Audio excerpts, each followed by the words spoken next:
Hello বন্ধুরা, কেমন আছো তোমরা? রান্না কাব্যকথা কিচেন থেকে আমি আবার চলে আসলাম তোমাদের কাছে। দেখো, আজকে আমি লতি রান্না করব। এই জন্য কী কী লাগছে তোমাদেরকে আমি দেখিয়ে দিচ্ছি। এখানে লাগছে চিংড়ি মাছ, এখানে সেদ্ধ লতি আছে এবং এখানে কিছু পেঁয়াজ এবং রসুন কুচি করে রেখেছি। আর দেখো, আমি আজকে মাটির পাত্রে রান্না করব।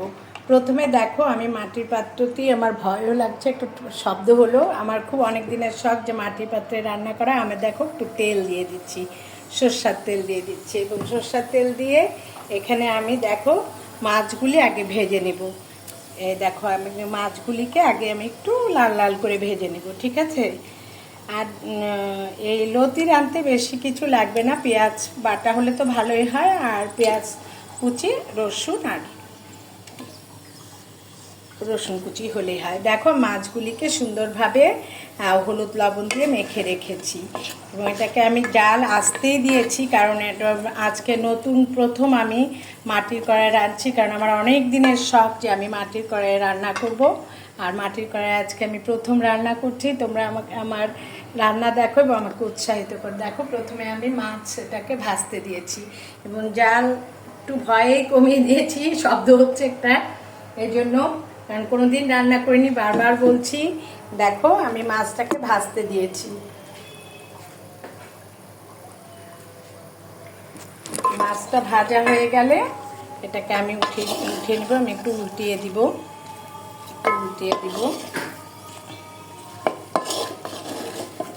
উল্টিয়েও দিচ্ছি। দেখো, এখানে আমি মাটির হাতটাও ব্যবহার করেছি, কারণ মাটির কড়াইয়ে রান্না করা অনেক একটা ভালো লাগে আমার কাছে, আনন্দও লাগছে। আজকে অনেক আনন্দ লাগছে যে প্রথম রান্না করছি মাটির কড়াই এবং মাটির দেখো হাতা ইউজ করেছি।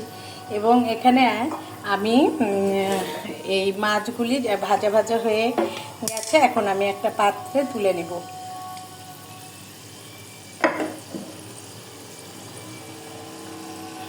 আর একটু ভাজা হোক, উল্টাই দিলে সুবিধা হবে।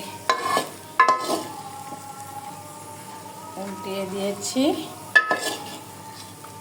দেখো, এখন আমি মাছগুলিকে হালকা ভেজে নিয়েছি, এখন মাছগুলিকে একটা পাত্রে তুলে নিচ্ছি। এটা তোমাদেরকে আমি দেখিয়ে দিব।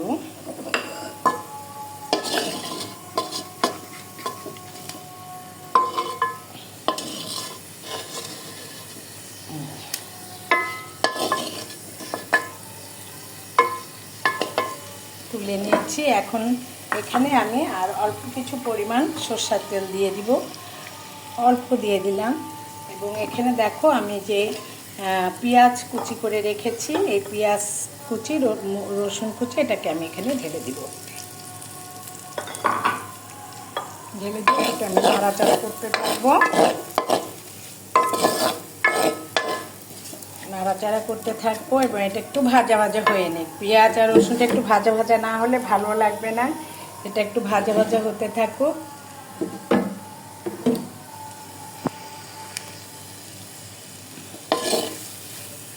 ভাজা ভাজা হতে হতে এখানে আমি একটু মরিচ, রসুন, হলুদের গুঁড়ো, এরপরে আমি একটু ঝাল, লতিতে না হলে ভালো লাগে না, 1 চামচ মরিচের গুঁড়ো দিয়ে দিলাম। দিয়ে আমি একটু নাড়াচাড়া করতে থাকবো। দেখো, এটা রঙটা কত সুন্দর হয়েছে। তোমরা বলবে, দিদি তুমি রাঁধো আর তুমি নিজেই বলো। দেখো, রঙটা সুন্দর হয়েছে। আসলে তোমরাও দেখো, তোমরা আমাকে রিভিউ দিবে। তোমাদের কাছে আমার শেখার অনেক কিছুই আছে, তোমরা আমাকে শেখাবে। দেখো, এবার আমি এই যে এখানে লতিটাকে ভালো করে ধুয়ে বেছে সিদ্ধ করে রেখেছি, এই লতিটাকে এখন আমি ঢেলে দিব।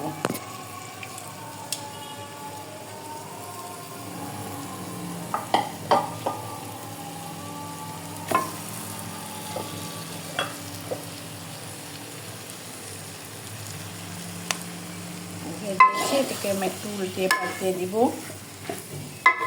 কোনো ভুল ত্রুটি হলে তোমরা একটু ক্ষমা সুন্দর দৃষ্টিতে দেখে নিও। আমার কাছে তো আজকে মাটির সে কড়াইয়ে প্রথম রান্না, আমার কাছে মনে হচ্ছে যেন একটু শব্দটাও বেশি হচ্ছে। দেখো তো, কালারটা কত সুন্দর হয়েছে। এবং এটা হতে, সিদ্ধ করা যেহেতু আছে, এটা হতে বেশিক্ষণ সময় লাগবে না। এখন আমি এই যে মাছগুলি ভেজে রেখেছিলাম, মাছগুলিকে দিয়ে দিব। দেখো,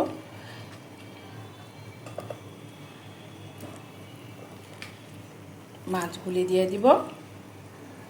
দিয়ে যেহেতু আমার মাটির ঢাকনা নেই সেহেতু আমি একটা গাছের সরা দিয়ে এটাকে ঢাকার চেষ্টা করব।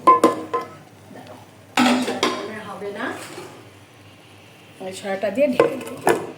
এটা হতে থাকুক এবং হয়ে গেলে আবার আমি তোমাদের কাছে ফিরে এসে দেখাবো যেটা কেমন রান্না হয়েছে। সবাই ভালো থেকো, সুস্থ থেকো, বাই।